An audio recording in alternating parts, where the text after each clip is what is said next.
Kaya varasın? Abi, gütemellik akatligini almazsınız mı iken? Otur. Allah! Bir maşına aşağı mı billahi el-azim.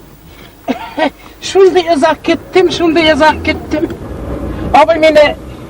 Abi beni kapı itersiz indi zinhar için benim sizge tülerge akşamda yok indi. Şulay mı Abi ne? şu kişkek olgan idim nişletim. Birinin dışarım yok bitindi. Ebo! Nişlisiz siz. Abi nişlisiz elle kıyıdırga oylisiz mi? Hazır kurursun. He? Abi haraplar itetilmez billahi el-azim. Ay Kudayım nişlisiz indi, bu ne işi güzel. Onu kişi bitsiz zinhar için eseflisiz indi. Abi benim bir iş balam var.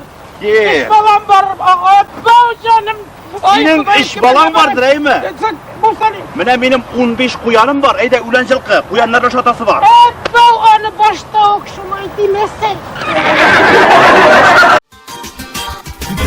Kışkırarız biz tatarız bulgararız Moncalarımız eşin olmaz